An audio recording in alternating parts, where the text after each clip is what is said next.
now that Ilara's gone. Gordie, it's time to grieve, pack your things, and frankly, just move on. Chadwick declared, his voice cutting through the clink of cutlery. My own daughter Chloe sat beside him, offering nothing but a faint, unsettling smile, a nod that sealed my fate.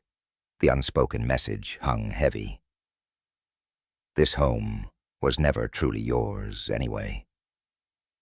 I left that dinner table not to pack a single sock, but to sit with a burgeoning plan, a stubborn resolve forming deep in my bones. My dinner fork, a relic from Ilara's grandmother, trembled slightly in my hand.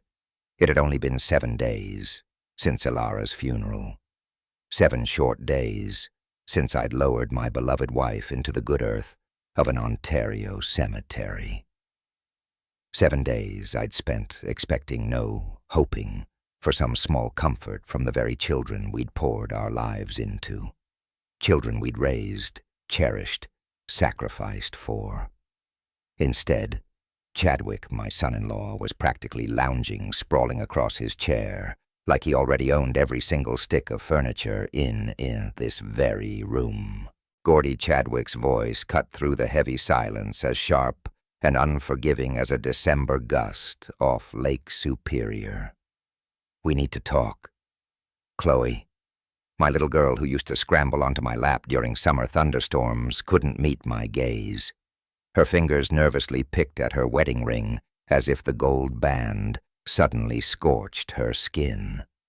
The roast beef, a slow-cooked favorite of Ilara's, sat cooling on the table, a forgotten centerpiece between us. "What's on your mind, son?" I managed the word son, feeling like a foreign object on my tongue. Chadwick had never truly been a son to me, not really. He was simply the ambitious young man who 12 years ago had swept my Chloe off her feet. This house, he began, a sweeping gesture, taking in our dining room. He gestured around our dining room, the very room where Ilara had hosted countless potlucks and Thanksgiving dinners, where Chloe had blown out birthday candles year after year, her cheeks puffed with childish joy. Every corner held a memory, a story. It's too big for one person, Gordie. My chest tightened, a familiar ache. I've lived here 23 years, Chadwick. Built this place from the ground up, practically.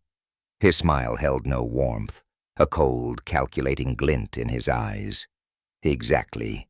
Time for a change.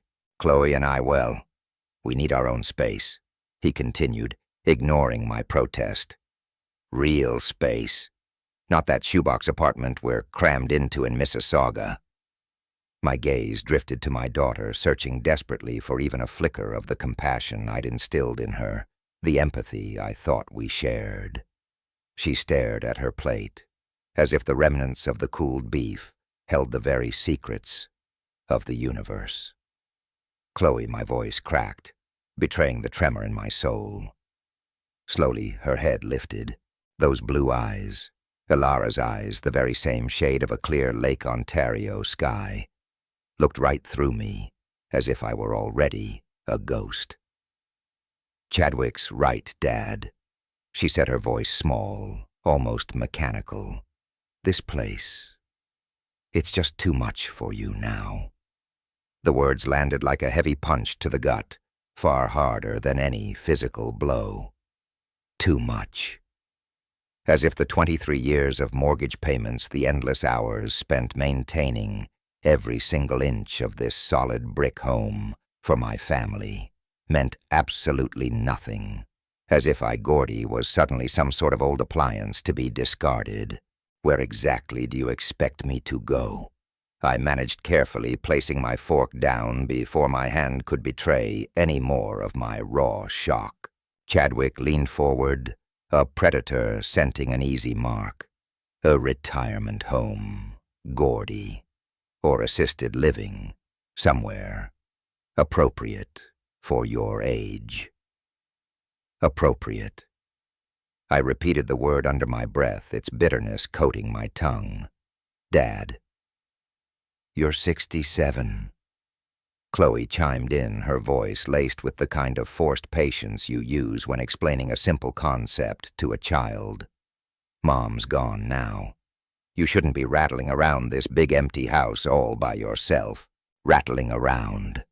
As if I were some old loose screw in a machine that needed to be taken apart.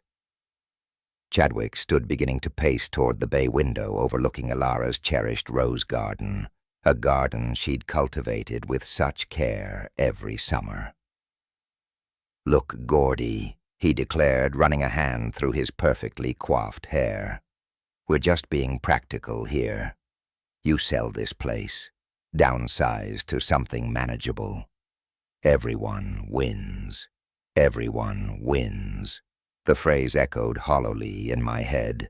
Everyone, it seemed, except the man who had laid every single brick of this life one by painstaking one. "You could have a nice little condo, Dad," Chloe added, her words tumbling out, clearly rehearsed, poorly delivered.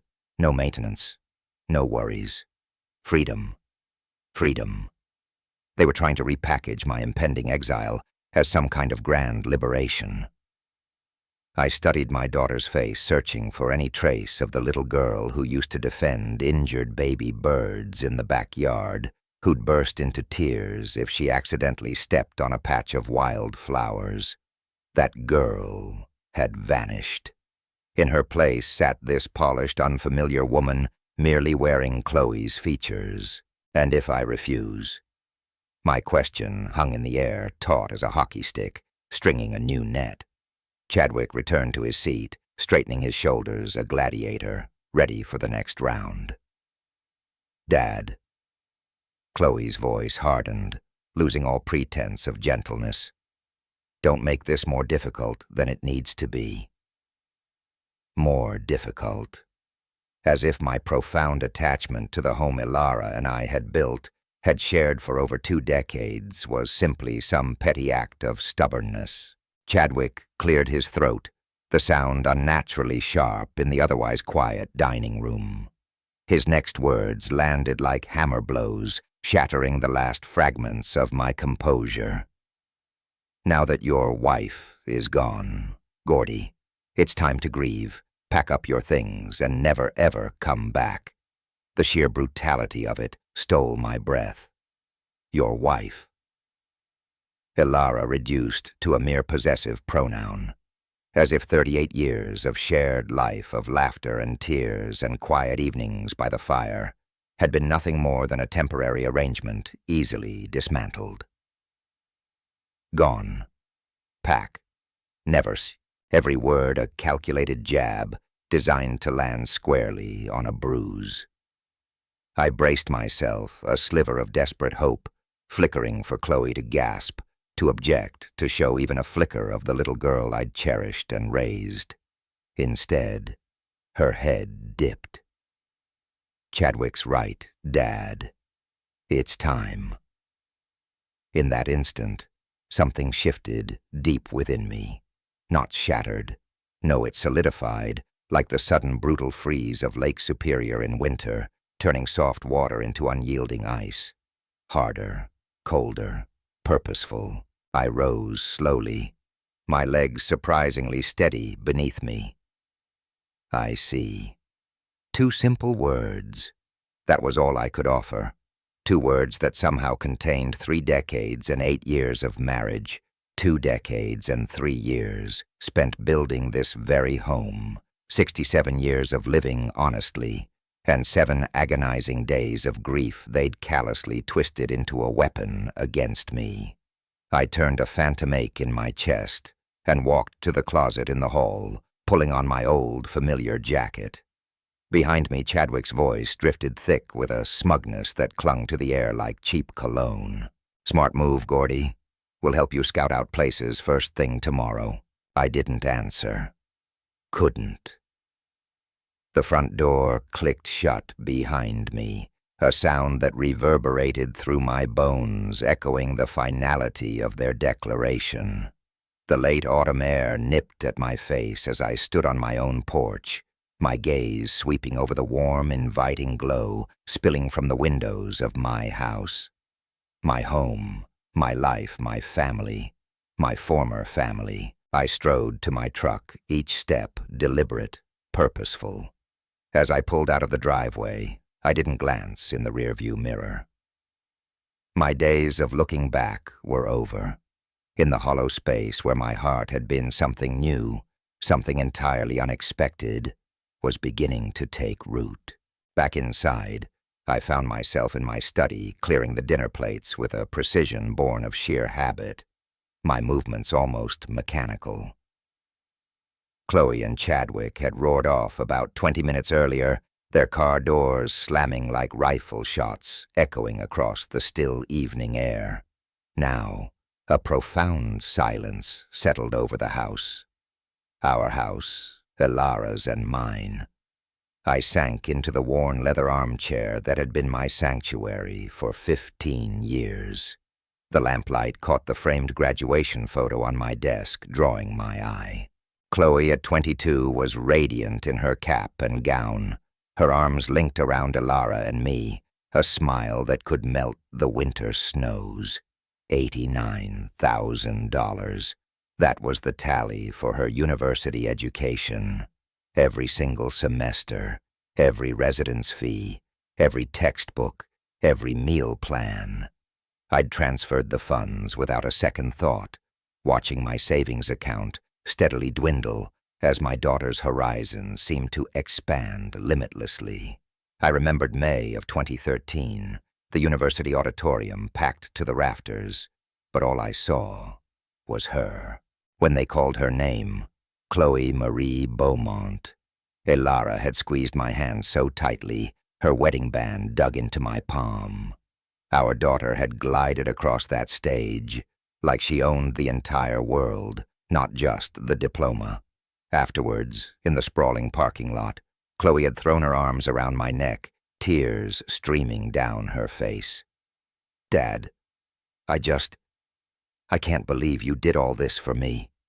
Her voice had broken with a raw, genuine emotion. 89,000, she'd whispered, pulling back just enough to look at me, her eyes shining. "I found the old receipts you kept. You gave me everything. You're worth every single penny, sweetheart. I promise I'll take care of you and Mom when you're older. I swear on my life, Dad. Family takes care of family." That last phrase. "Family takes care of family," echoed in the silent room, now a bitter, mocking refrain. I reached for the photo, my thumb tracing Chloe's youthful face through the cool glass. 5 years later, she'd needed another bailout. $65,000 this time for a house down payment. She and Chadwick, bless their hearts, couldn't swing the mortgage on their own. Too much lingering student debt, not enough established credit, they'd explained. They'd sat in this very living room, Chloe's eyes puffy and red from crying. "We'll pay you back." "Dad," she'd sobbed, twisting a tissue in her hands. "Every single dollar with interest, I promise." Chadwick had nodded along a thin veneer of gratitude, stretched over his face, even then. But Chloe's desperation. That was real. She'd wanted that house with the same consuming fervor she'd once shown for her degree. The next morning, I'd written the check. Then 2 years ago, their wedding. $23,000. For the swanky country club reception, the bespoke flower arrangements, the high-end photographer who promised to capture every perfect moment. Elara was already beginning to show the first subtle signs of the illness that would eventually claim her, but she had insisted on the extravagance. "She's our only daughter." Gordie. Elara had urged, her eyes bright, despite her fading strength. "Let's give her a day she'll never ever forget."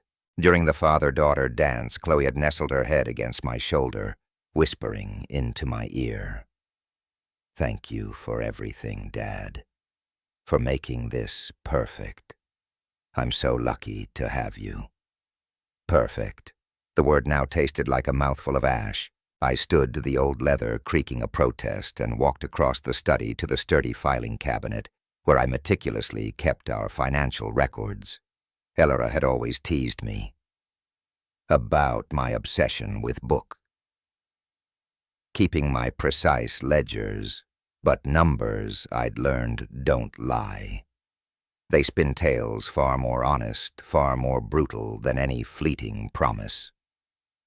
University, 89,000. The numbers swam before me, a stark ledger of my devotion. The $89,000 for university, the $65,000 for her down payment on that Mississauga shoebox, the $23,000 for the wedding, and then another $38,000 trickling out over the years for car repairs, unexpected emergencies, even a chunk for Chadwick's ill-fated construction startup. My calculations confirmed it, $215,000. Nearly two-thirds of my life's careful savings, lovingly poured into what I'd believed was Chloe's happiness. A soft, warm memory flickered through the cold data. Chloe at 7, all knees and elbows, wobbling on her first bike in our driveway, the sun glinting off her helmet. I'd run alongside her, my hand steady on the seat, until she found her balance, giggling. "We'll always be a family, right, Daddy?" She'd asked, her voice a tiny chime. "Always, sweetheart." I'd promised, my heart swelling. Family takes care of family. Even then, she'd understood the code we lived by, or so I'd foolishly thought. My phone buzzed against the polished wood of the desk, pulling me back to the brutal present. A text from Chloe. "Thanks for understanding, Dad. This is really for the best. We'll help you find a nice place tomorrow." Understanding. As if I'd consented to this casual eviction.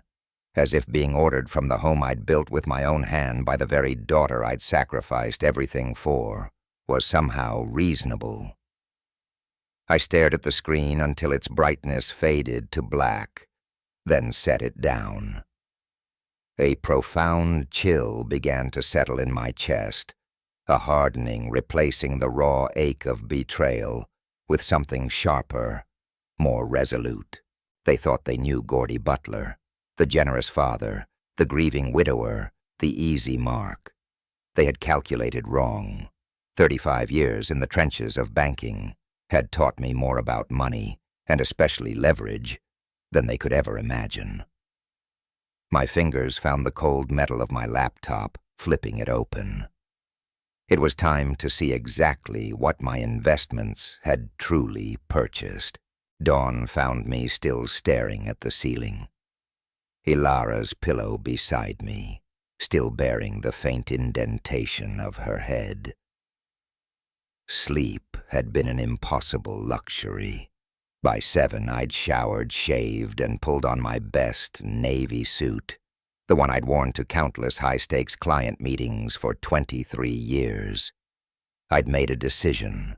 Dominion Trust Bank stood in downtown Toronto like a fortress of glass and steel, an unyielding monument to finance. I'd worked in that very building until my retirement 3 years ago. Knew every quiet corridor, every familiar face. Walking through the polished lobby felt like stepping back in time, the hushed murmur of transactions a comforting soundtrack. "Mr. Butler." The receptionist's smile was genuine. "Haven't seen you in months. Here to see someone. James Morrison, if he's available." I stated, my voice steady. "Tell him it's about a financial consultation."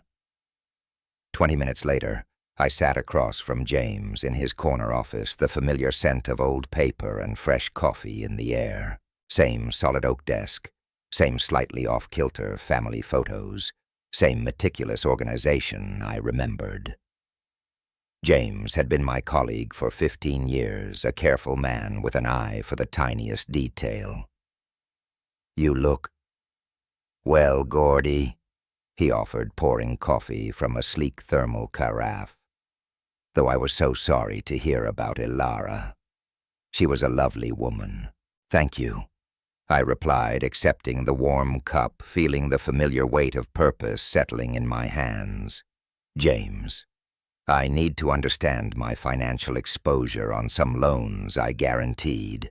James's expression shifted instantly to professional alertness. Of course, Gordie. Which accounts are you concerned about? My daughter's mortgage and anything related to my son-in-law's business ventures. His fingers danced across his keyboard, pulling up files. I watched as his eyebrows rose incrementally with each new piece of data. Well, since you co-signed on Chloe's original mortgage and the home equity line, I can certainly discuss your liability. Home equity line. My voice was flat. I hadn't known about that one. The mortgage payments have been irregular for 8 months. James continued scrolling through data, his brow furrowed. Currently 60 days behind. That puts your credit rating at significant risk, Gordie. 60 days, my chest tightened, a cold vice. What about Chadwick's business accounts? James's pause, a beat too long, told me everything before he spoke. The equipment loan you guaranteed for Maple Ridge Builders defaulted 4 months ago. $78,000 in principal, plus accumulated interest and fees. $78,000. I set down my coffee cup with exaggerated care, the porcelain clicking faintly against the desk. Gordie, I have to ask, are you aware of their current financial situation? Apparently not as aware as I should be. The home equity line was maxed out 6 months ago. James went on, his voice low. $45,000 drawn against the property, combined with the mortgage arrears and Chadwick's business default. He leaned forward, his gaze direct. Your liability exposure is significant, Gordie. Over $120,000 if they continue defaulting. The numbers hit like physical blows. Not only they hadn't just burned through the money I'd handed over. They'd borrowed against it and then failed to pay. That back, too. James's voice, now a low rumble, broke the silence. There's more, Gordie. Chadwick filed for business bankruptcy a couple of weeks ago. It shields him from his creditors, but your guarantees, well, they're still very much active. 2 weeks. Just around the time they'd been plotting their little ambush. I mused. I leaned forward. James. I began, my voice steady, hypothetically speaking. If these accounts were to go into full default, what precisely would happen to the property? His gaze met mine, unblinking. Foreclosure proceedings would commence within 90 days, Gordie. The house would be sold to satisfy the outstanding debts. His fingers danced over the keyboard again, quick calculations appearing on the screen. Given current market values and the total amount owed, he reported, his voice flat. There might be $10,000 to $15,000 in equity remaining after all liens are satisfied. $10,000 to $15,000. From a house I'd put $65,000 down on.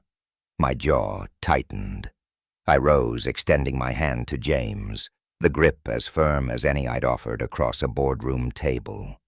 I appreciate your candor, James, I stated. This gives me precisely the information I need to make some decisions.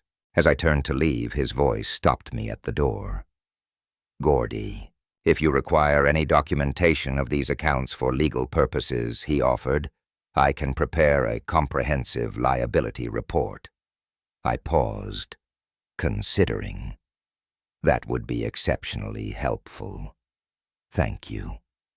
Stepping out of the towering glass and steel fortress that was Dominion Trust, I felt the crisp Toronto morning air on my face. My steps, usually measured, felt different, lighter, more purposeful. The sun, bright and unwavering, promised a clear, cool Ontario day. Once behind the wheel of my old pickup, I pulled out my phone. My thumb scrolled through contacts until I found exactly what I was looking for. 3 years I'd been retired, but my memory for the sharpest minds in financial recovery and estate planning was still as clear as a glacial lake. Chloe and Chadwick, bless their naive hearts, thought they'd cornered a grieving old man, a soft mark. Instead, they'd poked a hibernating bear. They'd awakened something far more dangerous, a former banking analyst now fully aware of exactly how precarious their little house of cards truly was. The afternoon sun, now lower in the sky, pomanded across the sturdy oak desk in my study as I spread out the stack of documents James had prepared for me. 3 hours had passed since I'd left the bank, and now my methodical banker's mind, honed by decades in the trenches, was finally taking complete control.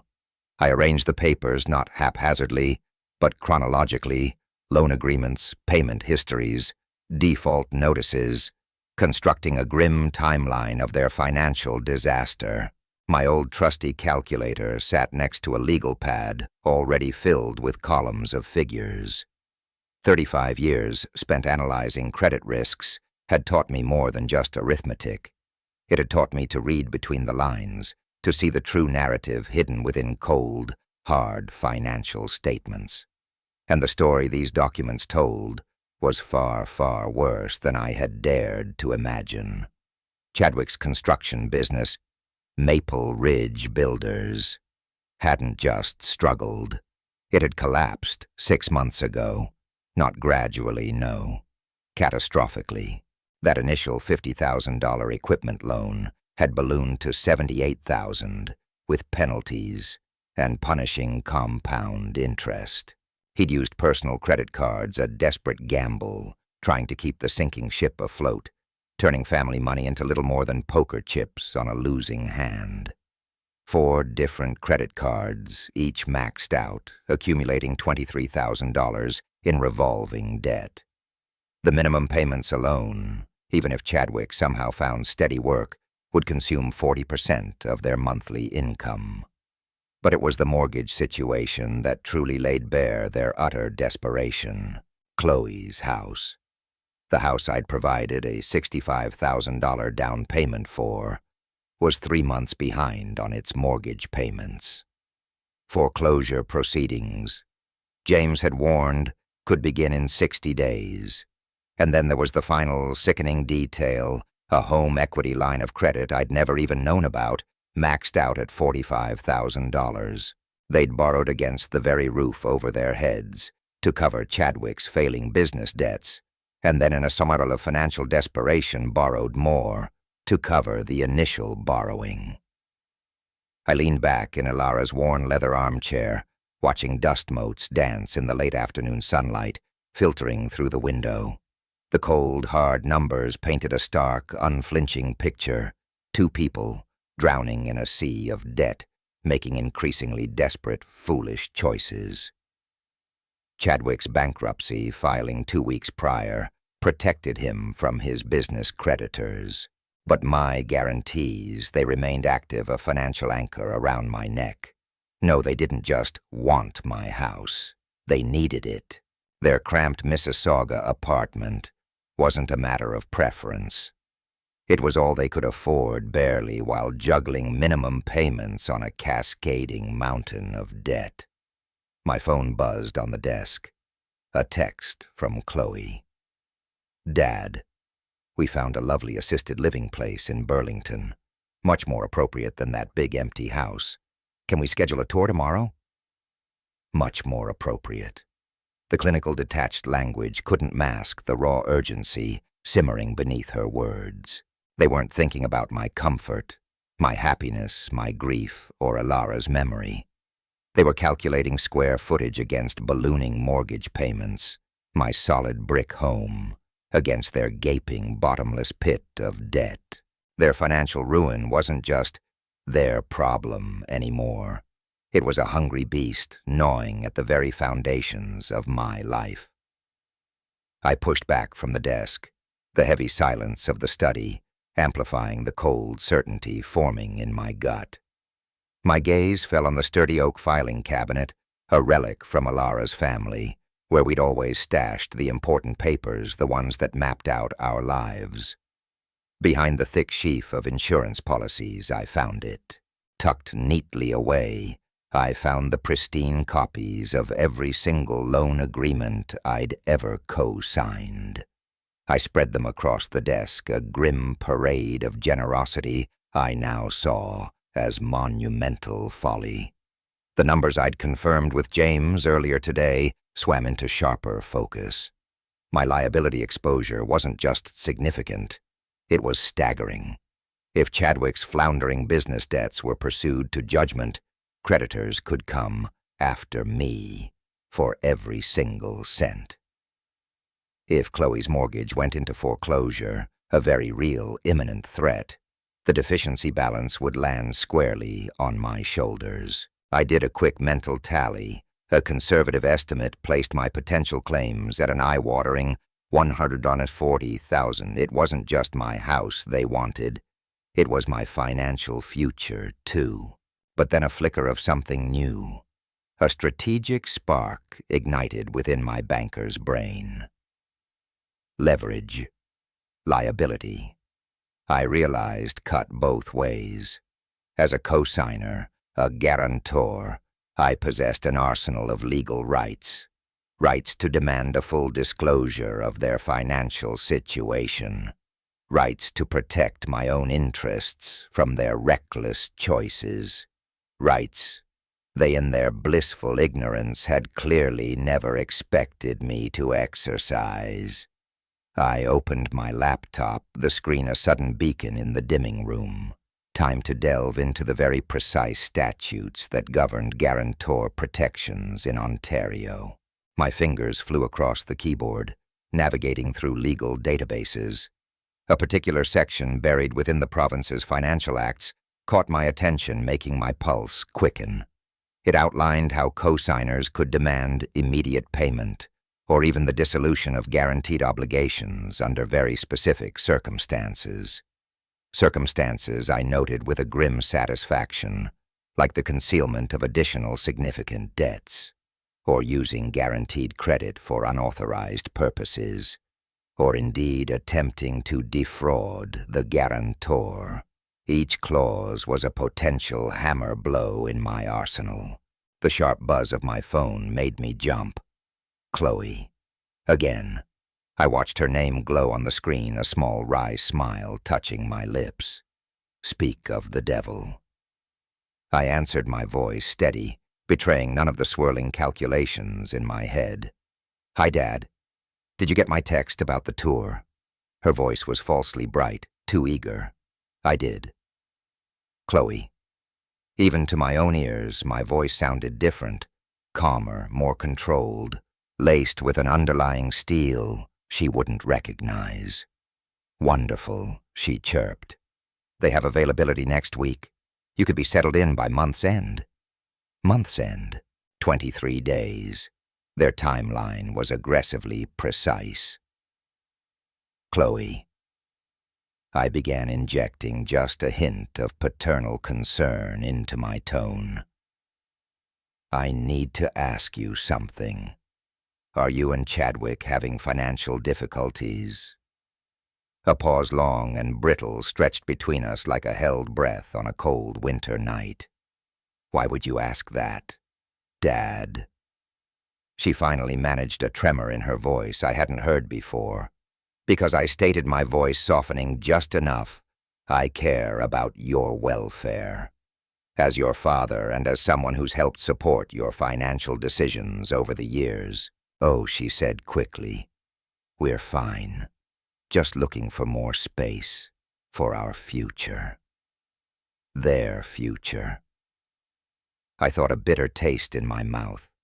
Built on my house, my money, my utterly destroyed trust. I see, I replied, allowing a hint of doubt to color my words. Well, we'll talk more about the tour soon. I'll let you know. I ended the call, the click echoing in the silent room. My gaze drifted to the wall, to Elara's university degree hanging proudly beside mine. She'd always been the trusting one, the optimist, the one who saw the best in people, even when I, the pragmatic banker, saw only risk. But Elara, bless her meticulous soul, had also been the one who insisted I keep pristine records of every single financial transaction, Every penny in, every penny out. Trust but verify Gordie. She'd often said, her eyes twinkling, especially when it comes to family money. Now staring at the cold, hard facts laid out on my desk, I understood why with a clarity that cut like a December wind. Tuesday morning, crisp and cold, brought the call I'd been anticipating with a quiet dread. The clock on my study wall read 8:45 a.m., precisely the hour desperate people often reached out to family. Early enough to convey urgency, but late enough to avoid accusations of outright panic. My mug of coffee, a dark roast Elara had loved, was still steaming gently when my phone chimed. Chloe's name on the display brought a smile to my face, one I hadn't felt in weeks, a sharp, almost predatory pleasure. "Good morning, Chloe."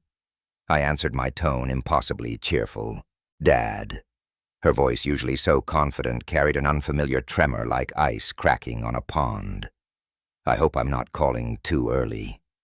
"Not at all," I replied, leaning back into the familiar embrace of Elara's armchair, watching the steam curl from my mug. "I've been up since 6. What can I do for you?" A long, agonizing pause, then carefully chosen words, each one a tiny concession, extracted with effort.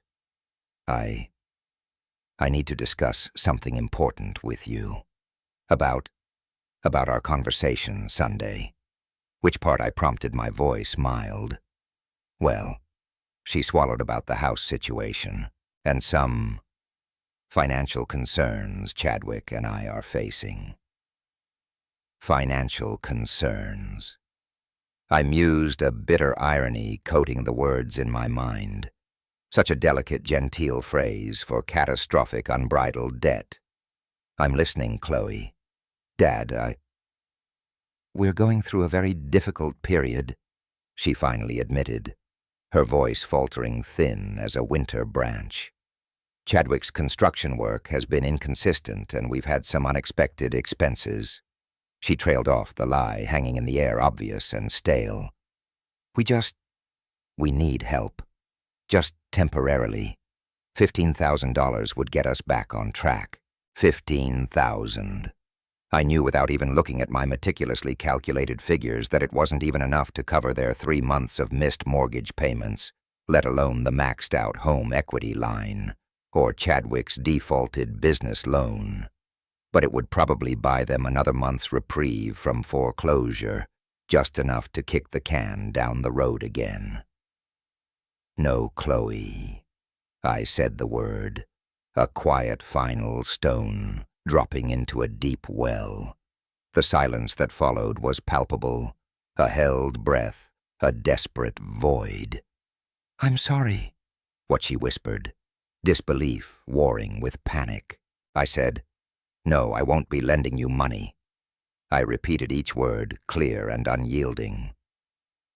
"Dad, I don't think you understand."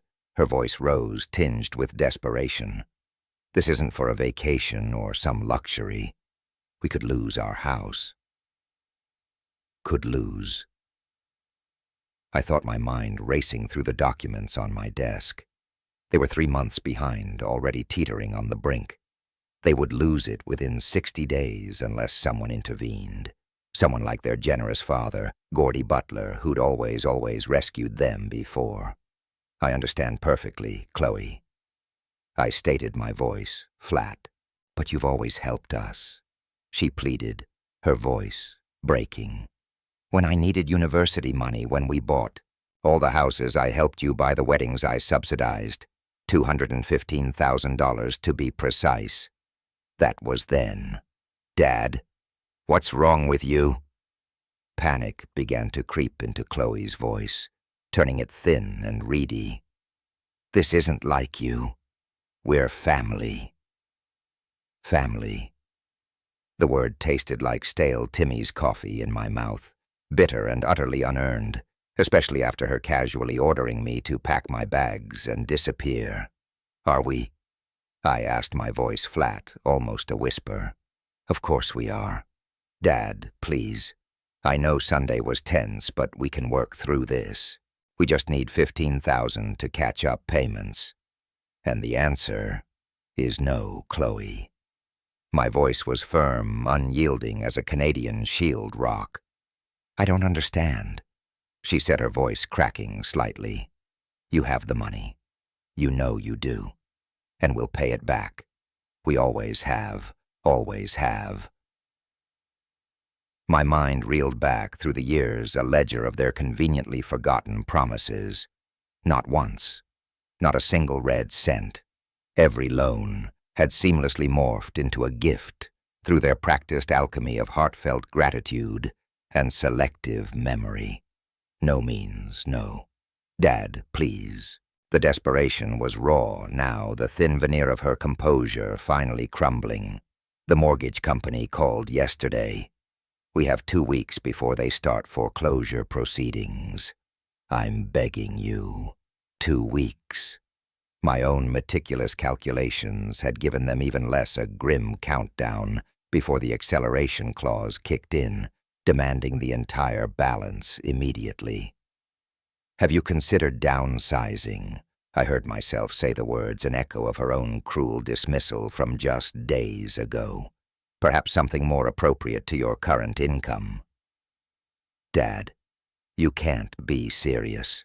Her outrage was immediate, as if she couldn't believe her own words turned against her.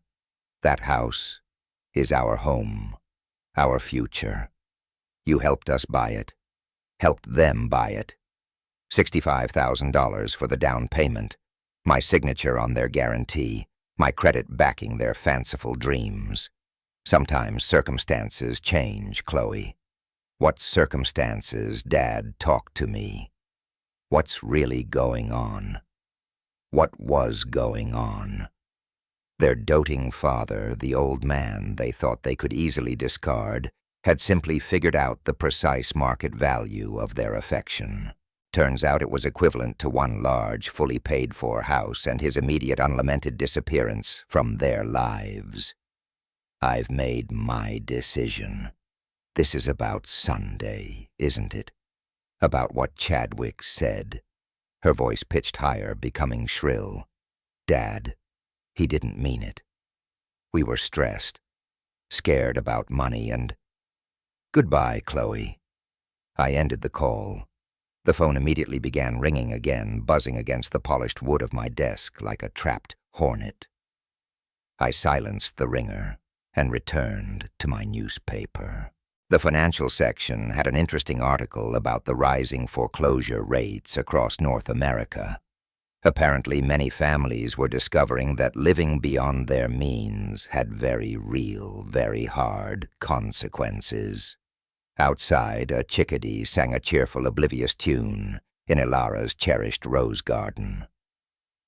The roses were blooming beautifully this year, a vibrant splash of color against the late autumn chill. Ilara would have been so pleased. She'd always said the garden thrived when it was properly tended and ruthlessly pruned. Sometimes she'd mused the most loving thing you could do was cut away the diseased branches. My phone vibrated with another text. Dad, please call me back. We need to talk about this. I deleted the message without a second thought and poured myself another cup of dark roast coffee. It was going to be a beautiful day. 2 days after my quiet refusal, the notifications began arriving like tiny digital pebbles dropped into a still pond. Credit inquiries on accounts where I held cosigner liability. As guarantor, the bank's system automatically flagged me the moment Chloe or Chadwick applied for any emergency loans. 3 different banks, all denied within hours. It was fascinating to watch their desperation play out in real time. Wednesday afternoon found me parked across from Chadwick's construction site, observing their slow unraveling through the windshield of my old pickup truck. He stood beside a half-built foundation phone pressed to his ear, gesturing frantically, looking utterly rattled. Even from this distance, his agitation was unmistakable. His site supervisor approached twice, during my 20-minute observation. Both conversations ended with Chadwick turning away, shoulders rigid with frustration. A man under pressure makes mistakes, and construction work, much like life, doesn't forgive carelessness. Thursday morning brought me to the Common Grounds coffee shop, a local favorite among banking professionals in the core. I'd cultivated relationships here for 30 years, sharing lattes and industry gossip. Relationships that now provided invaluable intelligence. Gordie Butler. As I live and breathe. Margaret Walsh from First National slid into the booth across from me, her smile genuine. Haven't seen you since Ilara's service. How are you holding up day by day, Margaret? I replied, stirring my coffee. The house feels empty, but keeping busy helps. Of course, she said, stirring her latte thoughtfully. Speaking of keeping busy, we had an interesting application yesterday. Your son-in-law, Chadwick. Chadwick, actually. I kept my expression neutral. Oh boy, a high-risk case. Debt-to-income ratio nearing 60%. Recent business bankruptcy. Multiple inquiries across the city. Margaret shook her head, a grim set to her jaw. We couldn't touch it with a 10-foot hockey stick, Gordie. And from what I hear, neither could anyone else. 60% debt to income. That was even worse than my own calculations had suggested. Family finances can be complicated. I offered a master of understatement. This went beyond complicated. This was a full-blown financial blizzard. The application laid it all bare, 3 months of missed mortgage payments, maxed out credit cards, the whole shebang. She leaned forward, conspiratorially, her voice dropping. Between you and me, Gordie, they're looking at foreclosure inside 2 weeks. I felt awful turning them down, but we have shareholders to consider. 2 weeks. My internal timeline, my precise banker's timeline, had been optimistically off. That's truly unfortunate, I murmured, feigning sympathy. The sad part is, if they'd had a qualified co-signer, someone with real assets and a clean credit history, we might have been able to work something out. But they came in alone, desperate as 2 beavers in a drought. A qualified co-signer. The irony, sharp as a winter wind, sliced right through me. After Margaret collected her things and slipped away, I sat there, finishing my lukewarm coffee, letting the information sink in like a stone in a still lake. Chadwick and Chloe were quickly discovering that a financial reputation once shredded couldn't be quickly re-stitched. Trust, like a good credit score, took years to carefully build and mere minutes to utterly demolish. Driving home my old Ford F-150, humming along, I passed their cramped condo building. Chloe's sedan sat in the lot hood, raised, a pathetic wisp of steam rising from the engine. Another unexpected expense they absolutely couldn't afford. She stood beside it, phone clutched in her hand, probably calling repair shops she wouldn't be able to pay. Back in my study, the familiar scent of old books and Ilara's potpourri filling the air, I pulled up the credit monitoring service I'd meticulously maintained on accounts I'd guaranteed. The activity over the past 48 hours painted a grim picture of mounting desperation. 7 loan applications, 7 swift denials. Each futile inquiry chipped away at their already plummeting credit score, making the next application even more of a lost cause. My phone buzzed, a familiar jolt. Another text from Chloe. Dad, can we please talk? I know you're angry about Sunday, but we're family. Families help each other through difficult times. Families help each other. Where I wondered had that noble sentiment been when they'd casually ordered me to pack my life into boxes and disappear. I deleted the message without a second thought. The evening news featured a segment about rising foreclosure rates in Alberta. Young families stretched too thin, living far beyond their means, were discovering brutally that credit wasn't infinite. The reporter interviewed a housing counselor who spoke earnestly about early intervention, robust family support systems, and the undeniable importance of honest communication about financial difficulties. Honest communication. If only Chadwick and Chloe had tried that approach, instead of thinly veiled manipulation and blunt ultimatums. My phone rang again. Chloe. Still, I watched it ring 7 times, each buzz, a tiny victory, before voicemail finally picked up. A minute later, the notification chimed a fresh message. Dad, it's me. Look, I know we got off on the wrong foot Sunday. Maybe Chadwick was a bit direct about the house situation, but we're really struggling here. I've never asked you for anything without paying it back. This is different. This is our home, our future. Please call me back. Never asked for anything without paying it back. Apparently, she'd conveniently forgotten the hundreds of thousands I'd poured into their lives over the years, loans that had seamlessly morphed into gifts through their practiced alchemy of heartfelt gratitude and selective memory.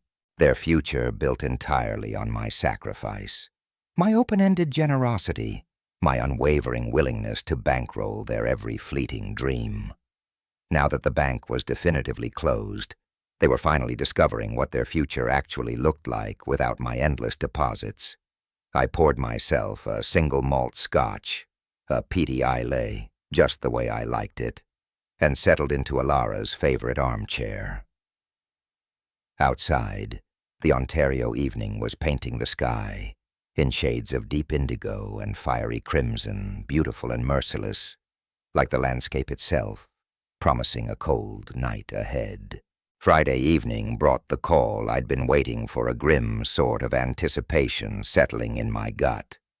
7:30, precisely when desperate men abandoned all pretense of pride and finally reached for their last remaining lifeline.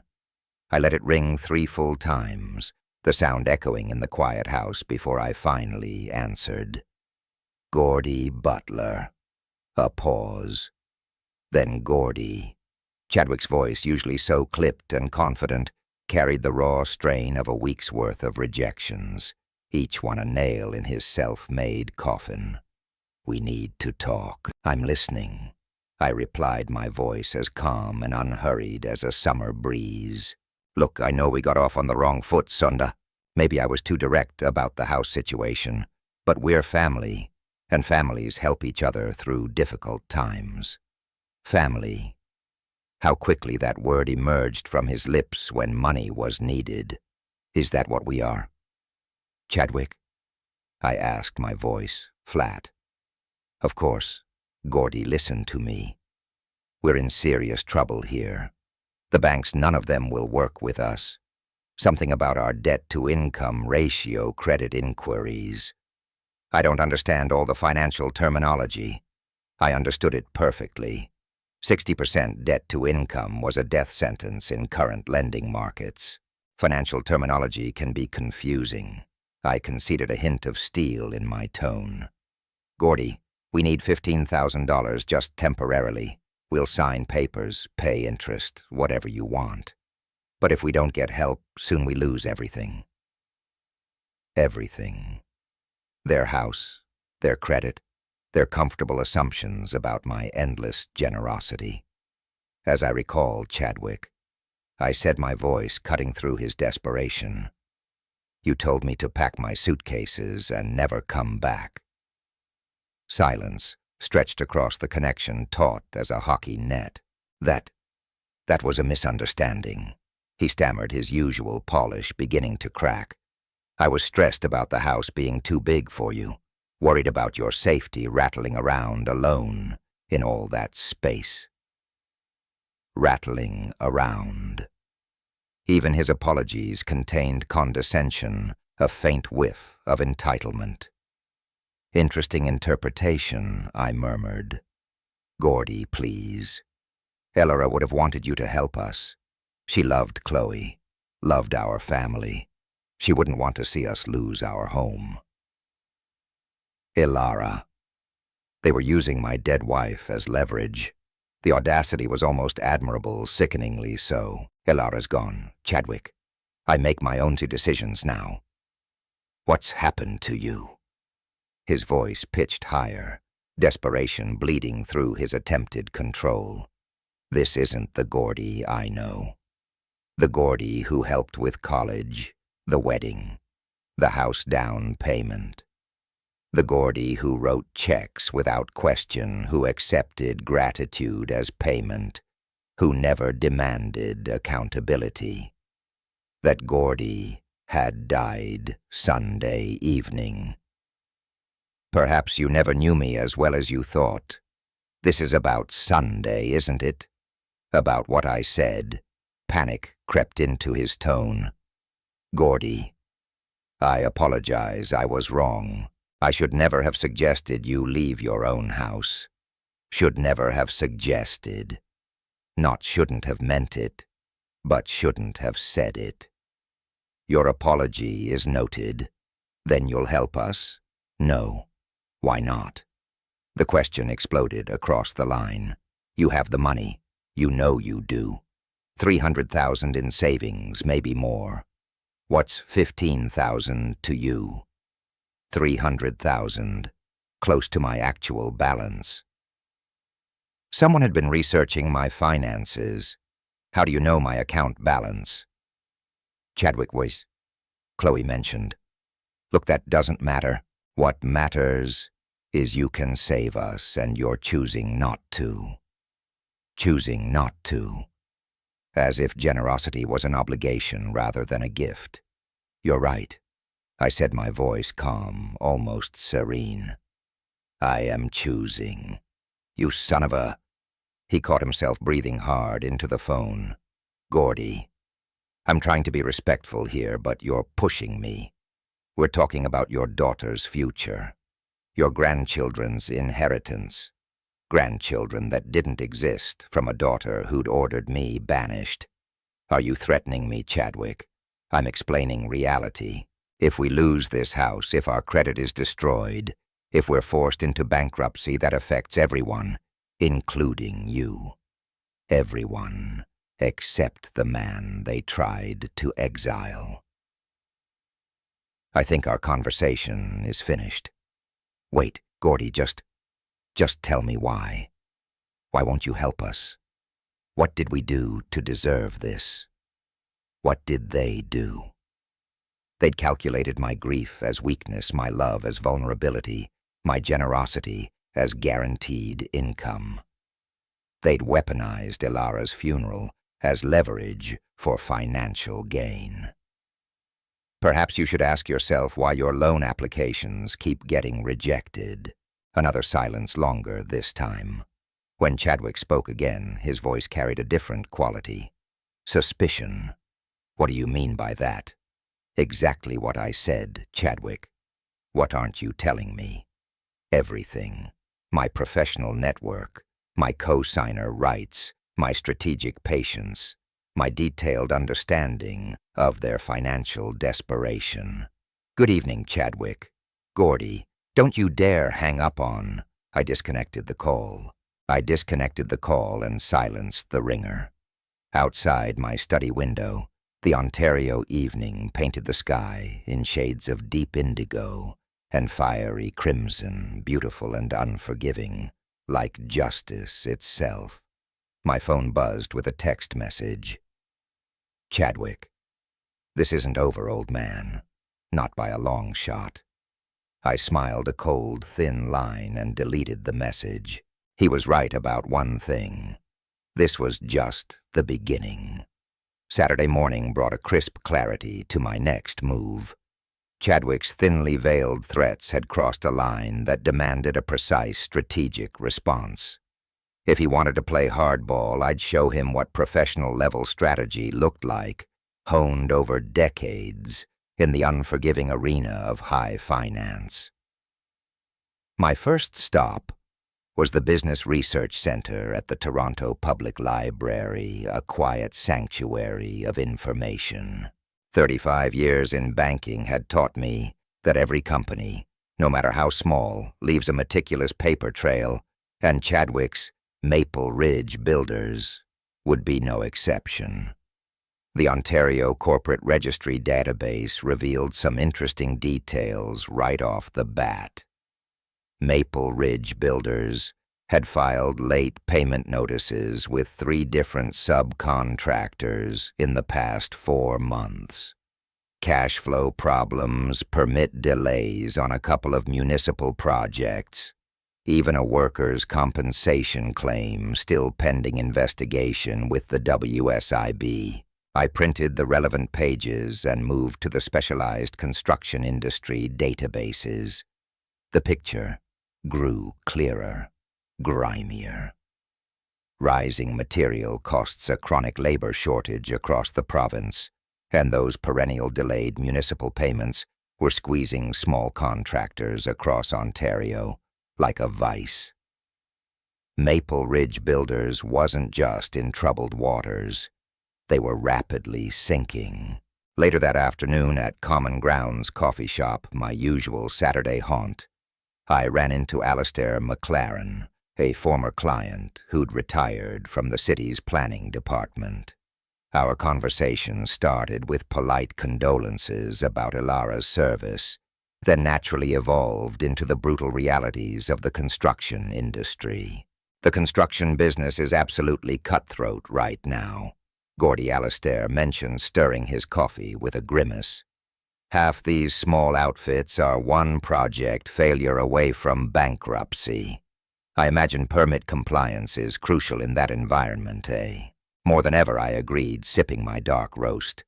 With all the new safety regulations, the tighter insurance requirements, the worker protection laws, one serious violation can shut down a project for weeks, sometimes permanently. Fascinating. I made a mental note to research Maple Ridge Builders' compliance record more thoroughly. Any particular companies giving the department headaches lately? Alistair Thursday asked, leaning in slightly. Alistair lowered his voice, glancing around. Well, between you and me, there've been some concerns about Maple Ridge Builders. Nothing actionable yet, mind you, but their safety protocols seem a bit loose, and their insurance documentation has been late on several occasions. Safety protocols, insurance documentation. In the construction industry, these weren't merely bureaucratic requirements. They were the very difference between profitable projects and full-blown regulatory nightmares. Back home, I spent Sunday morning meticulously cross-referencing public records with industry reports. Maple Ridge Builders' financial stress was far more severe than even my initial assessment had suggested. They owed $67,000 to a concrete supplier, $42,000 to an electrical subcontractor, and had missed 3 consecutive insurance premium payments. But the most interesting discovery, the cherry on top, came from the Better Business Bureau database. 2 complaints filed in the past month, both regarding incomplete work and payment disputes. Not enough to destroy a company, no, but certainly enough to raise serious questions about their reliability. I pulled out my old business contact list, a Rolodex of names and numbers meticulously compiled over 3 decades. Retirement hadn't severed all professional relationships, not the truly valuable ones, anyway. Liam O'Connell at Great Lakes Insurance Group handled workers' compensation for most area contractors. Sophie Dubois at Municipal Licensing had processed permit applications for decades. Both owed me significant favors from our banking days, favors that were about to come due. By Sunday afternoon, I'd made discreet inquiries with 3 different agencies. Not accusations, simply concerned questions about industry compliance and risk management. Professional due diligence, the kind any experienced business analyst might pursue. Liam, I'd explained to the insurance executive, my voice carefully modulated. I'm doing some informal consulting work, and Maple Ridge Builders came up as a potential partner. Their coverage seems adequate on paper, but I just wanted to verify their claims history and payment status, due diligence. Liam O'Connell, bless his candid soul, leaned in. Gordie, off the record. Maple Ridge Builders is skating on pretty thin ice. 2 late payments already, and we're on the hook to notify their bonding company. 1 more missed premium, and their coverage lapses. Think about that, Gordie. A lapsed policy in construction that's an immediate project shutdown, maybe even criminal liability if someone gets hurt. His words painted a vivid picture of the chaos that was coming. Sophie Dubois from Municipal Licensing had echoed Liam's sentiment, albeit with more bureaucratic politeness. Mr.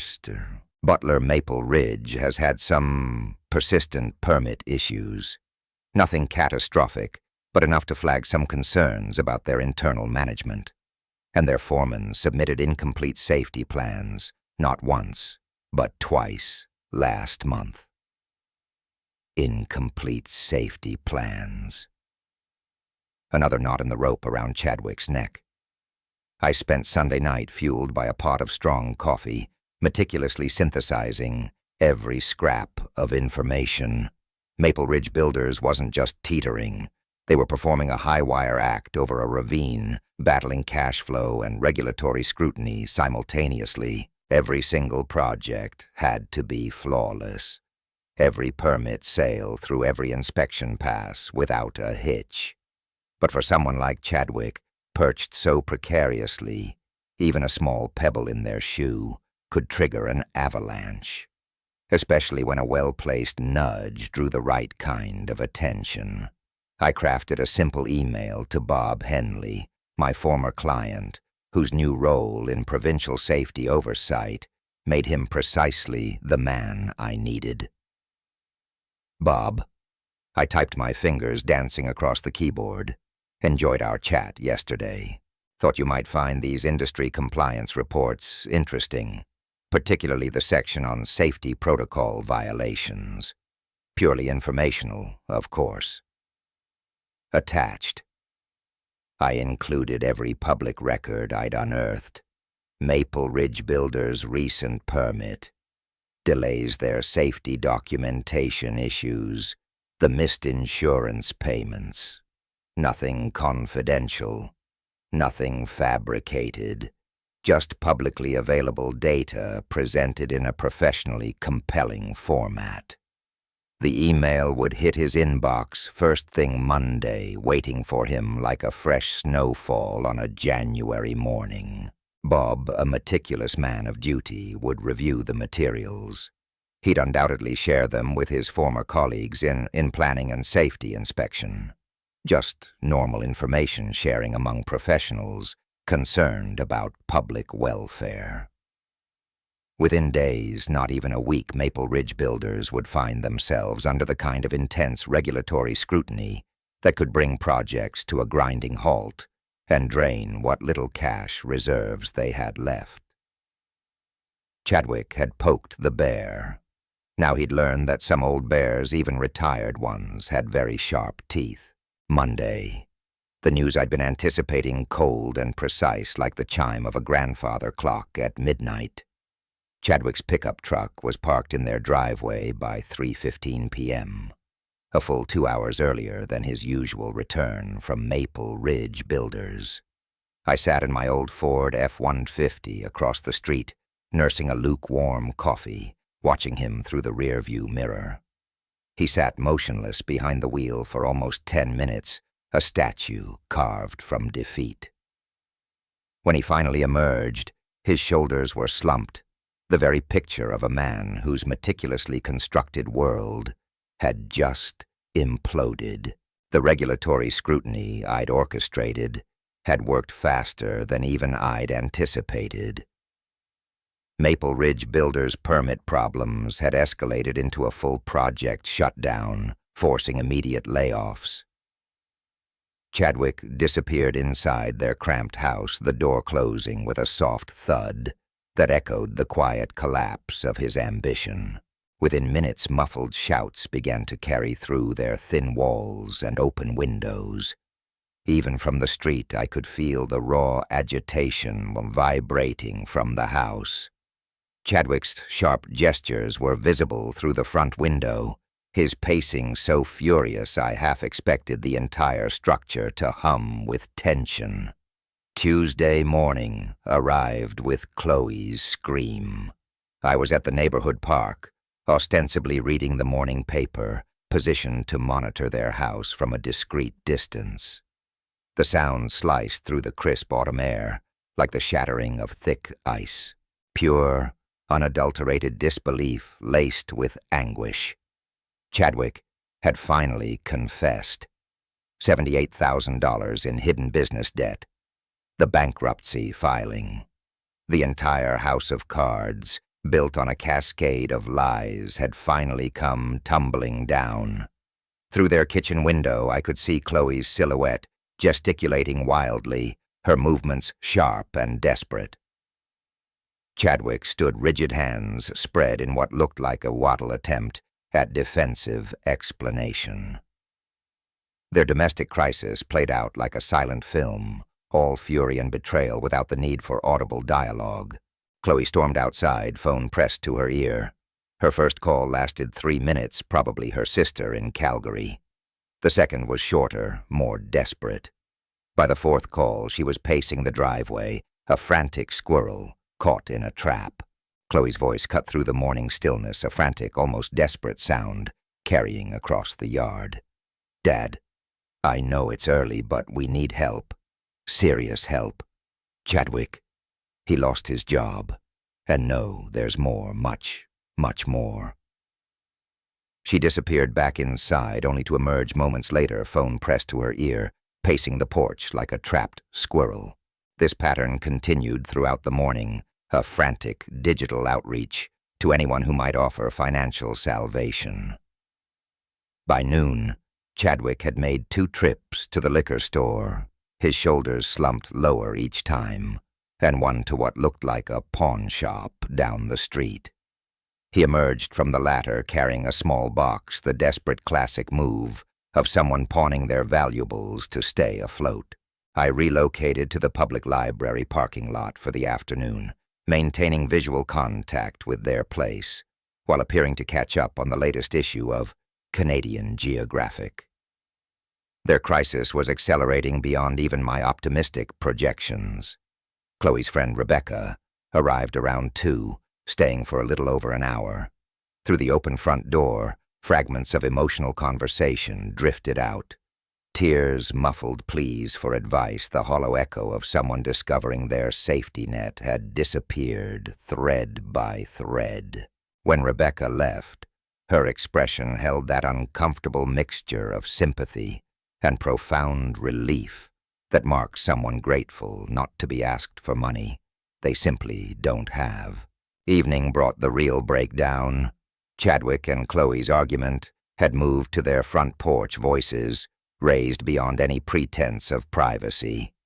Standing in my own front yard, ostensibly watering Ilara's cherished roses, I could hear every bitter word, each one a hammer blow. "You bankrupted us." Chloe's voice cracked with exhaustion and fury. $78,000, Chadwick. How do you hide $78,000? I was trying to save the business. Everything I did was for our future, Chadwick retorted, his voice strained. Our future. What future? We lose the house in 6 days, 6 days, Chadwick. Your father could help us if he wanted to. One phone call, one transfer, and this whole nightmare disappears. My father. Chloe's laugh held no humor, just raw bitterness. You ordered him to pack his bags and never come back. You think he's forgotten that? Chadwick's mumbled response was lost in the sound of their front door slamming. Chloe remained on the porch, sobbing into her hands, with the raw despair of someone whose world had imploded in a single, brutal day. I coiled the garden hose and headed inside, satisfied with the day's intelligence gathering. My strategy, painstakingly crafted, was exceeding all expectations. Their marriage, already strained by years of financial pressure, was visibly disintegrating under the crushing weight of betrayal and hopelessness. Phase 2 of my plan was complete. They'd lost their income. They'd exhausted every last line of credit, every desperate avenue of borrowing. And now they faced the total destruction of their most fundamental relationship, the trust between husband and wife. Tomorrow would bring phase 3, but tonight I'd pour myself a good single malt and appreciate the elegant precision of watching people reap exactly what they'd so carelessly sown. The Ontario evening painted the sky crimson and gold, beautiful and unforgiving. Justice, it seemed, wore the most exquisite colors. Wednesday evening brought the visitors I'd been expecting. Through my living room window, I watched them approach Chloe, clutching Chadwick's arm for support, both moving with the defeated shuffle of people who had utterly run out of options. The doorbell rang, once a tentative, almost apologetic sound. I took my time answering, adjusting my tie, checking my reflection in the hallway mirror. When dealing with desperate people, timing and presentation were everything. Dad. Chloe's eyes were red-rimmed from crying, her voice barely a whisper. Thank you for seeing us. Gordie Chadwick added a rare note of humility in his tone. I stepped aside, allowing them entry, but making no welcoming gestures. Please, come in. They followed me to the living room where I took my customary armchair. Ilara's chair remained empty beside me, a silent, poignant reminder of precisely what their callousness had cost me. Chadwick and Chloe perched on the very edge of the couch, like children summoned to the principal's office. I suppose you have something to discuss. Chloe's composure cracked immediately. Dad, we're in serious trouble.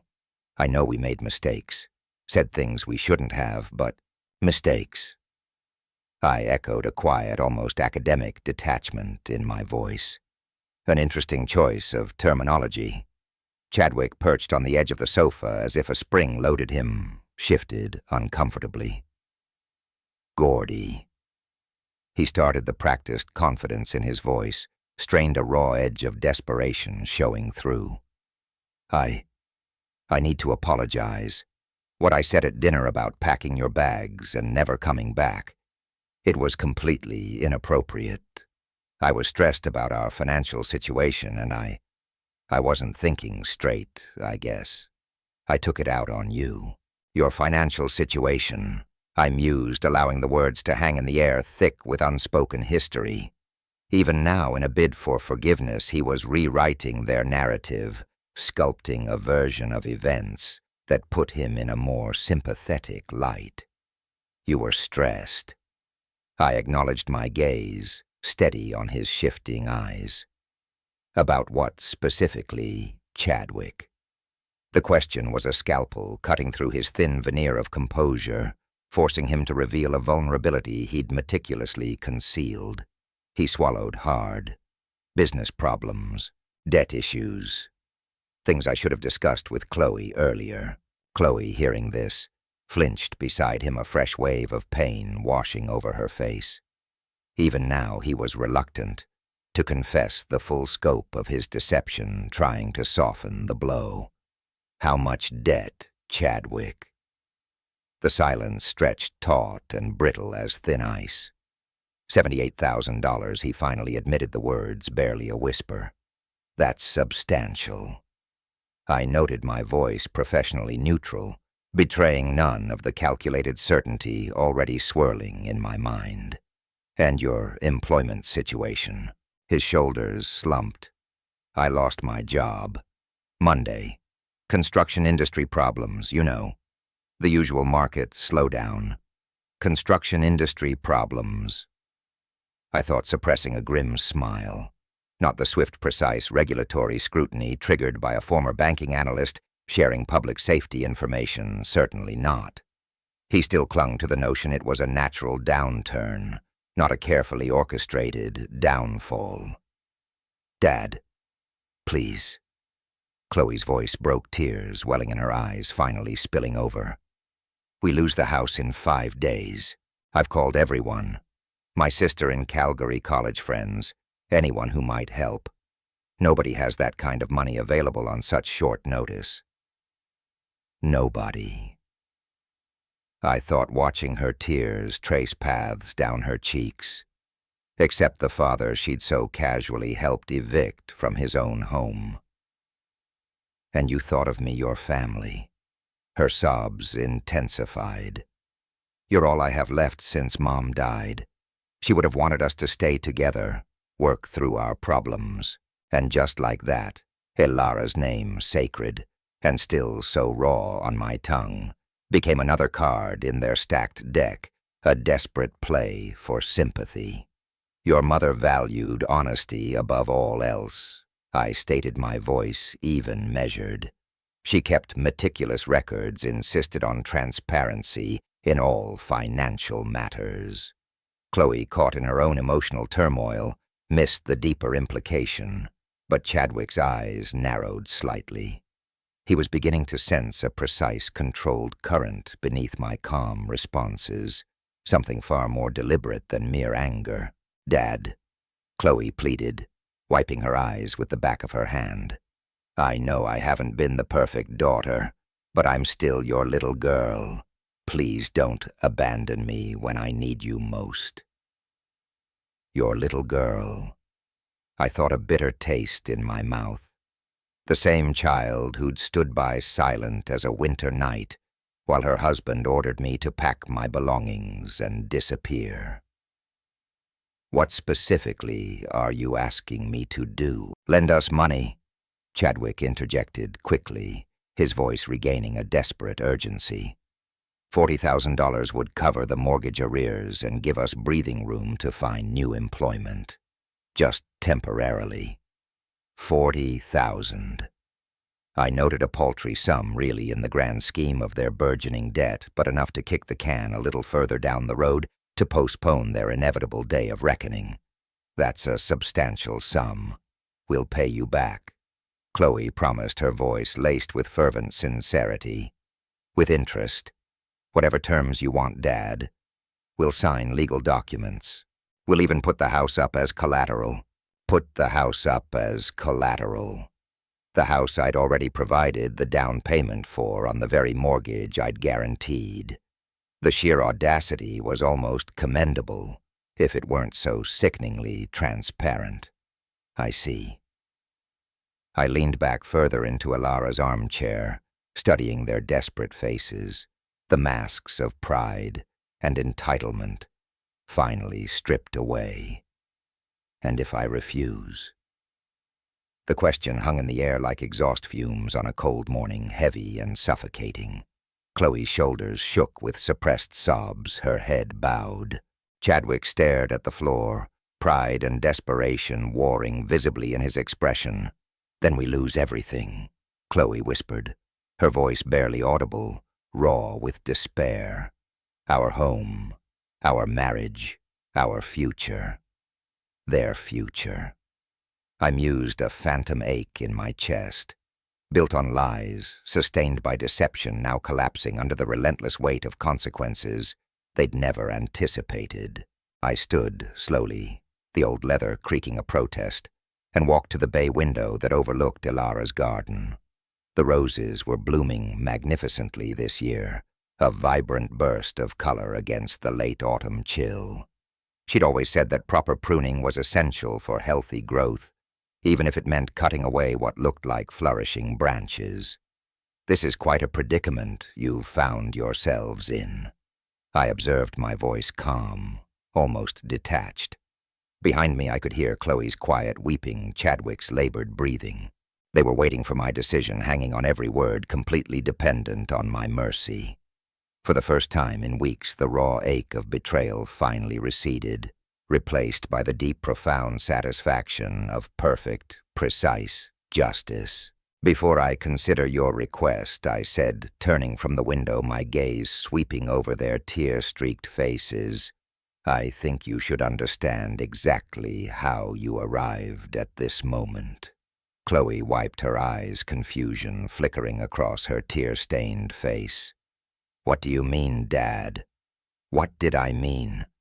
I meant that very little of what had happened to them was random misfortune.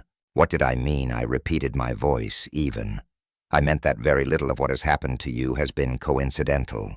I walked to my study desk, opening the center drawer, the one where I kept my most meticulously detailed records, as I pulled out a thick manila folder bulging with documents. Chadwick's defeated expression shifted, deepening into a weary dread. "Let me show you something interesting," I murmured, my voice almost a caress. I spread the timeline across the old oak coffee table, but between us, a stark map of their unraveling. Monday, March 18th, I began, my finger tracing a line. That's the day I visited my former colleague James Morrison at Dominion Trust Bank. Chadwick's face went white stark against the room's dim light. You did what?" he stammered, disbelief warring with dawning horror. "As your co-signer on those loans, Chadwick, I had every legal right to review your financial status." James, bless his meticulous soul, was quite thorough in his assessment. I slid the printed credit reports across the table. 78,000 in business debt, Maple Ridge Builders in shambles, 3 months behind on your mortgage payments, and your credit cards maxed out at nearly 60% of their available limits. Chloe stared at the documents, her eyes wide, uncomprehending. "Dad, I don't understand any of this." "You don't have to, sweetheart," I replied, my voice devoid of warmth. "I conducted a professional risk analysis of your situation, a very thorough one. 23 years in the trenches of banking taught me to recognize when clients were beyond salvage, when they were financially DOA, as we used to say." I turned to another page, pointing to a damning figure. "Your debt-to-income ratio, Chadwick, was approaching 65%. Statistically, that's impossible to sustain in the long run. A house of cards, built on wishful thinking and my generosity. You were analyzing us." Chadwick's voice carried growing horror, the full weight of my methodical planning finally hitting him. "When Chloe called, begging for $15,000, I'd been expecting it for days, perhaps even a week. The timing was predictable, based on your payment schedules and my projections of your dwindling cash flow. You see, I knew you'd ask, and I knew I'd refuse. Chadwick, you ordered me to pack my suitcases and never return to the home I built. Did you honestly imagine there would be no consequences for that level of callous cruelty?" I moved to the next set of documents, a cold smile touching my lips. The banking community in downtown Toronto, and indeed across the GTA, is remarkably interconnected. Margaret Walsh from First National, Alastair McLaren from City Planning, Liam O'Connell at Great Lakes Insurance Group, all former clients or trusted contacts of mine. All people who owed me a favor, or at least a professional courtesy. Chadwick was on his feet now, his face flushed with a furious dawning rage. "You blacklisted us," he spat the words, dripping with venom. I shared legitimate concerns about risk factors and payment reliability. "Chadwick, everything I discussed was publicly available information, verifiable by anyone who bothered to look. You destroyed our credit applications. I provided professional insight to colleagues making prudent business decisions. They have shareholders to answer to, after all, not just family sentiments."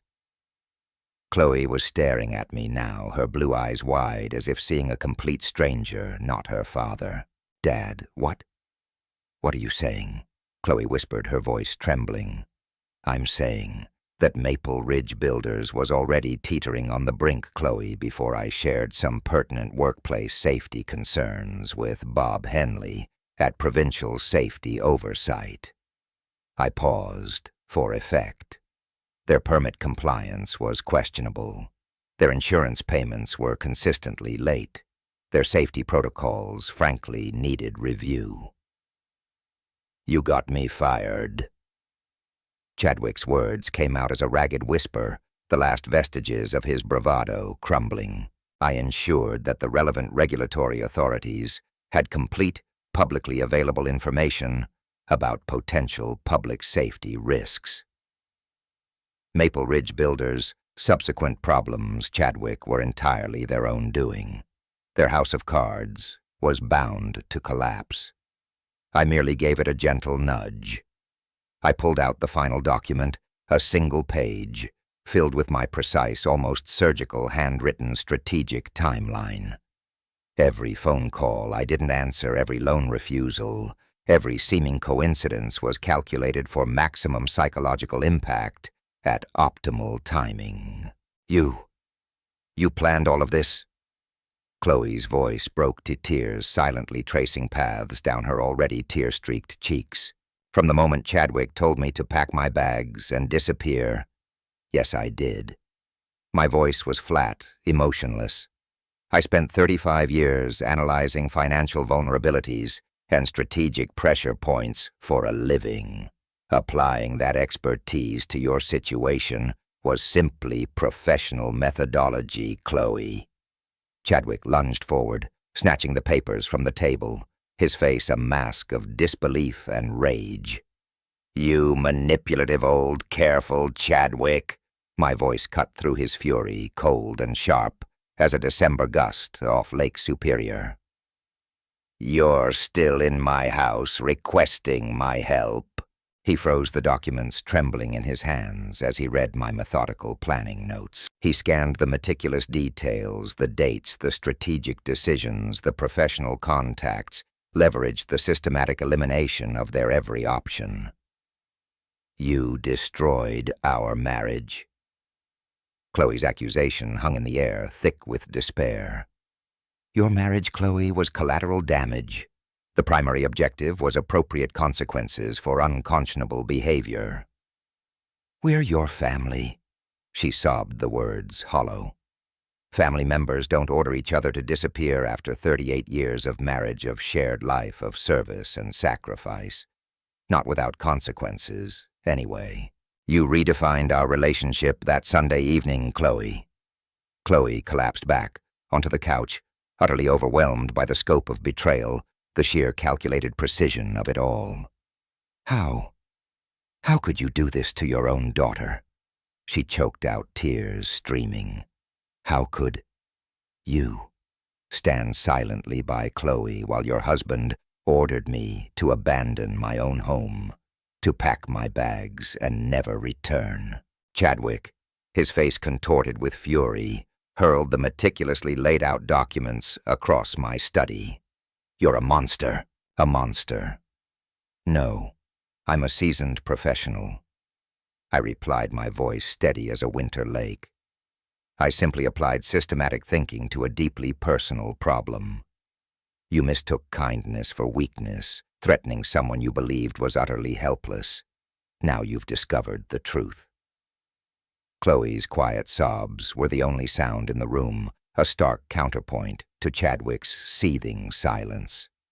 They were finally grasping the sheer scale of being outmaneuvered, blindsided by the helpless old man they'd so blithely discarded. I settled back into Ilara's armchair, the soft leather a familiar comfort radiating the quiet authority of complete victory. So I continued, letting the word hang in the charged air. "Shall we discuss the terms under which I might consider helping you navigate this predicament?" Chadwick, his hands trembling with a mixture of rage and raw humiliation, began to gather the scattered papers. Chloe remained slumped on the couch, her face buried in her hands, absorbing the full brutal magnitude of her father's strategic masterpiece. "These are my terms," I stated the words clear and unyielding. "You came here to discuss assistance. Let's discuss it properly and on my conditions." "Terms," Chloe's voice was a barely audible whisper, still raw from weeping. Indeed, you once ordered me to pack my bags and disappear from my own home. Now you've discovered you need my help to survive. That requires acknowledging some fundamental realities about our relationship going forward. Chadwick looked up from the documents, pure hatred blazing in his eyes, yet it was clearly tempered by desperate necessity. "What do you want?" he snarled, though the fight was gone from his voice. First, I began raising a finger, a written apology, a public acknowledgement that your treatment of me was not only inappropriate but profoundly cruel. You'll submit it to the neighborhood newsletter and post it on all your social media channels. You want us to humiliate ourselves publicly? Chadwick spat, incredulous. I want you to correct the record about my character and my worth. I countered, my gaze unwavering. Our neighbors watched you disrespect a grieving widower, a man who built this community. They should witness you acknowledging that behavior was utterly unacceptable. Chloe, her eyes still red, nodded slowly. Okay, we'll write an apology. Second, I continued, you will treat me with the respect and courtesy appropriate for the family patriarch. No more dismissive comments, no more financial presumptions about my assets, no more orders regarding my living arrangements. Yes, Gordie Chadwick ground out his jaw muscles working. Third, I pressed on any assistance I provide comes with non-negotiable conditions. You'll adhere strictly to my financial guidance, attend mandatory counseling for your marriage problems, and maintain employment that I expressly approve of. You want to control our lives. Chloe interjected, a fresh wave of panic in her voice. I want to ensure my investment isn't squandered on people who clearly haven't learned from their mistakes, I stated, rising from the armchair. I walked to my study desk, the old oak groaning faintly under my hand, and pulled out my checkbook. The only sound in the tense room was the quiet scratching of a pen as I began to fill it out. I am prepared to provide $25,000, I announced, holding up the check. It's enough to prevent foreclosure and give you some breathing room to genuinely rebuild your lives. Chloe's eyes widened, a flicker of hope mixed with confusion. 25,000. But, Dad, we need 40 to catch up completely. You need to learn the difference between a full-blown rescue and strategic assistance. I explained, my voice devoid of emotion. I am not restoring your unsustainable lifestyle. I am preventing total collapse while you construct something far more sustainable. I tore off the check and placed it on the coffee table between us. This comes with mandatory monthly progress reports, complete financial transparency, regular marriage, counseling, attendance, employment, verification, and consistently respectful communication. Chadwick stared at the check, his face a mixture of avarice and revulsion, as if it were both salvation and a potent poison. And if we refuse these terms, he asked, his voice barely audible, then you leave my house. I stated, my voice as cold as a January wind, and solve your problems without any further involvement from me. The silence that followed felt as vast as the Canadian Shield itself, stretching for nearly a full minute. They were calculating their options, weighing shattered pride against desperate survival, former dignity against absolute necessity. We accept, Chloe finally whispered, her voice barely a breath. All of it. Chadwick's jaw worked as if he were chewing glass, but he gave a curt nod. Yes, we accept your terms. Excellent, I replied, a small grim smile touching my lips. I picked up the check, holding it just beyond their reach. You'll have this tomorrow morning, I informed them, after you've written and submitted the public apology. Consider tonight your opportunity to reflect on how profoundly your circumstances have changed. I walked them to the front door. Their defeated postures were a stark, satisfying contrast to the arrogant, entitled couple who'd tried to exile me from my own home just 2 weeks prior. "One final thought," I said as they stepped onto the porch, the cool Ontario air already wrapping around them. "You assumed I was weak because they had assumed my grief made me pliable, my generosity a sign of endless love, my age a testament to my helplessness. They'd mistaken my quiet kindness for a lack of backbone, my banker's patience for utter powerlessness." Chadwick, his face a mask of impotent fury, whipped around. "This isn't over, Gordie." He snarled the words, dripping with venom. "You're absolutely right. It's not over. It's only just begun, and under my management this time." I closed the solid oak door, the click echoing the finality of our exchange, and walked back into the living room. The engine of their car sputtered to life outside, then roared away, carrying 2 souls who'd just learned the hard way that arrogance and cruelty had a steep price, even in family.